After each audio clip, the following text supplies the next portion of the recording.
मुझे नहीं पता मैं तुम्हें ये एक्सप्लेन कैसे करने वाला हूँ, बट तुम ये इमेज देखो। इसमें दिखने वाला लड़का कब का मर चुका है, लेकिन इंटरनेट पर कुछ लोग हैं जो इस बात पर बिलीव नहीं करते हैं। उनके हिसाब से ये अभी भी जिंदा है एक अल्टरनेटिव वर्ल्ड में। जो भी इस केस के बारे में सुनता है वो अपनी एक अलग थ्योरी लेके सामने आता है। इस लड़के का नाम है जैक फेयर, जो कि 1 महीने से मिसिंग था अपने घर से, और अपने पीछे वो छोड़कर गया था सिर्फ कुछ कंफ्यूजिंग नोट्स जिन पर लिखा था LFE। इसका क्या मतलब है वो तुम्हें आगे पता चलेगा, लेकिन इसके बाद पुलिस को इसके घर के ही पास के जंगल में जैक मरा हुआ मिलता है, और थोड़ी सी इन्वेस्टिगेशन के बाद पता चलता है ये मेंबर था एक एनिमे कर्ट तसुकी प्रोजेक्ट का, वही प्रोजेक्ट जो लोगों को एक अल्टरनेटिव वर्ल्ड में भेजने के लिए बनाया गया था, जहाँ तुम बाकी की लाइफ आराम से जी सकते हो। Tasuki project is this effort to let humans in life ascend to LFE. And gas आगे होता क्या है, ये कंस्पिरेंसी से भरा केस पूरे इंटरनेट को हिला देता है। लोग यकीन नहीं कर पा रहे होते हैं ऐसा कुछ भी हो सकता है। वो बस जानना चाहते हैं आखिर जैक के साथ हुआ क्या था, या सच में वो तसुकी प्रोजेक्ट के थ्रू एक अल्टरनेटिव वर्ल्ड में अभी भी जी रहा है। वैसे तो ये केस बहुत ही सिंपल है, लेकिन इसमें से जो डिटेल्स सामने आती है वो चौंकाने वाली है। तो चलो आज हम जानेंगे आखिर जैक के साथ हुआ क्या था। लेकिन ये बताने से पहले हमें जानना चाहिए उसके बारे में जहाँ से सब स्टार्ट हुआ था।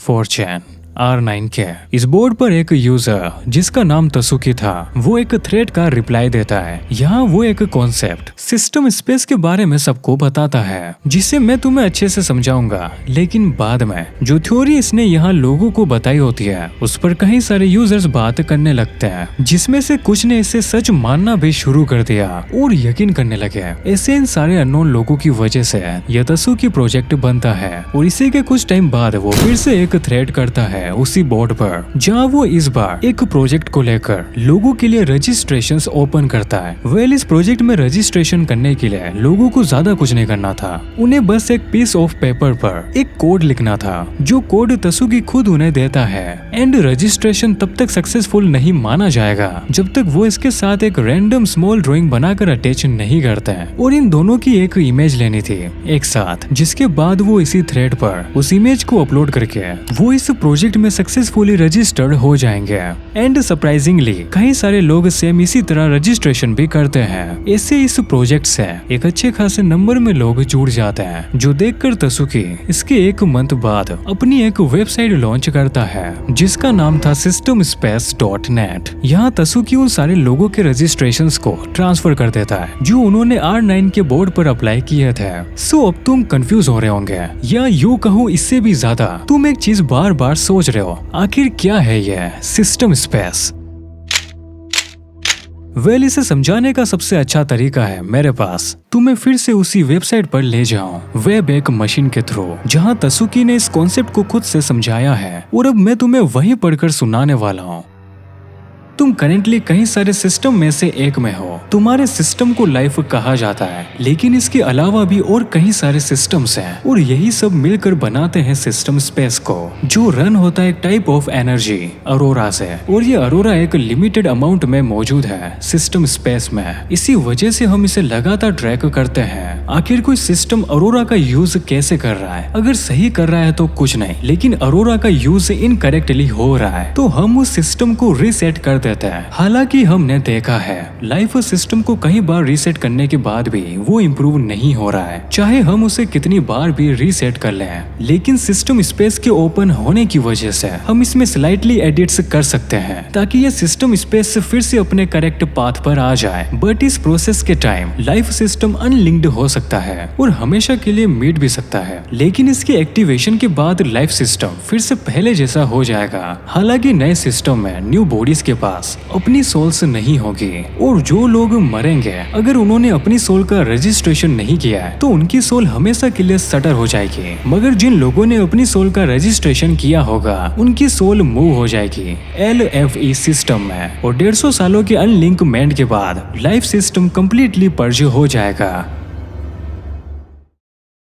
और ऐसा होने की जो डेट इस वेबसाइट पर दे रखी है वो है 1 जुलाई 2017 की, यानी कि इस दिन हमारी दुनिया इस सिस्टम स्पेस नाम के कॉन्सेप्ट से इरेज हो चुकी है। और जिन भी लोगों ने इस डेट से पहले इस वेबसाइट पर आकर अपनी सोल का रजिस्ट्रेशन नहीं किया है तो सुन लो, अब तुम्हारी सोल हमेशा के लिए मिटने वाली है। वो कभी भी उस सिस्टम का हिस्सा नहीं बन पाएगी जिसका नाम LFE है।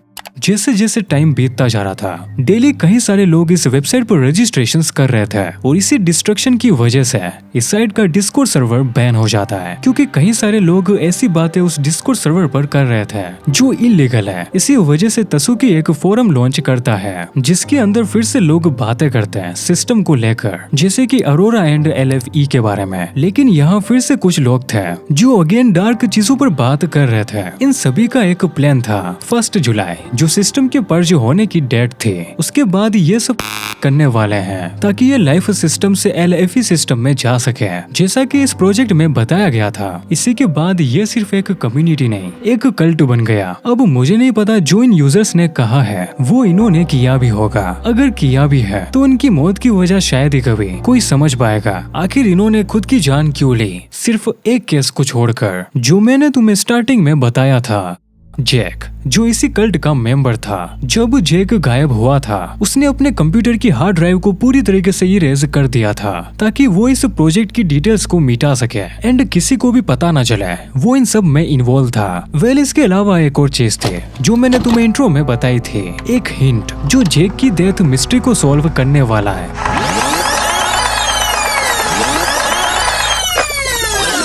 छोड़कर गया था सिर्फ कुछ कंफ्यूजिंग नोट्स।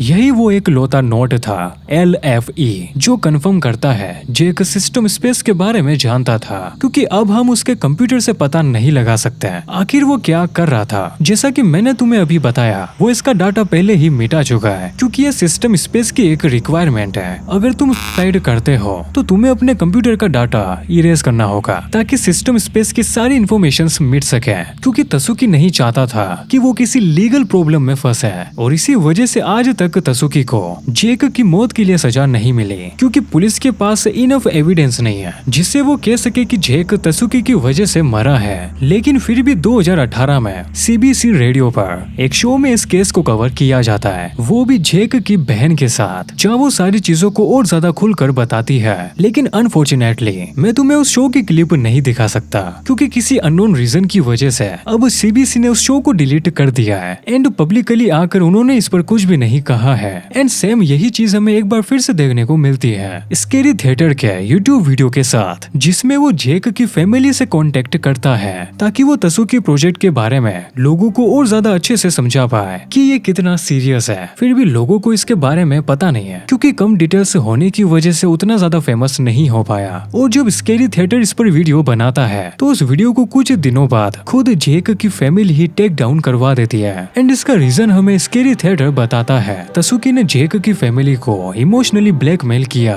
ताकि वो इस वीडियो को हटवा पाए। He actually called Jake Fair's sister and he tried to emotionally manipulate her into getting me to take my video down.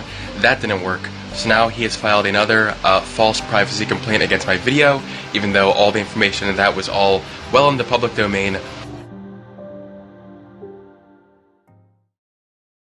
लेकिन फिर भी इस वीडियो का इतना ज्यादा इम्पैक्ट पड़ता है, तसुकी प्रोजेक्ट एक्सपोज होने लगता है और सामने आता है बिटकॉइन स्कैम, सिस्टम स्पेस का कॉन्सेप्ट जो सीरियल एक्सपेरिमेंट लैंड और रीराइट मांगा से चुराया गया है। एंड इसी वजह से तुम्हें स्टार्टिंग से ही सिस्टम स्पेस का कॉन्सेप्ट थोड़ा फेमिलियर लग रहा था, क्योंकि मैं सीरियल एक्सपेरिमेंट लैंड के बारे में अपनी पहले वाली वीडियो में बता चुका हूँ कैसे लैंड रियल वर्ल्ड से वायर वर्ल्ड में जाती है। और एक यही रीजन है तुम सिस्टम स्पेस की वेबसाइट पर लैंड का फोटो देखते हो, न कि किसी और का।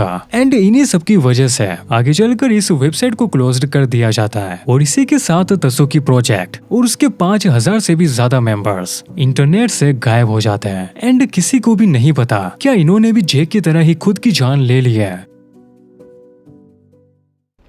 लेकिन अब फिर से आ चुकी है वही वेबसाइट systemspace.network और फिर से आखिरी बार पर्ज का टाइम स्टार्ट हो चुका है, जो कि है 99 डेज बाद। वेल टेंशन मत लो, ये सब एक फैक्ट चीज थी। सिस्टम स्पेस रियल वर्ल्ड में एग्जिस्ट नहीं करता है। तुम खुद ही सोचो, ऐसा कुछ सच में होता मैं खुद इसमें रजिस्ट्रेशन नहीं कर लेता।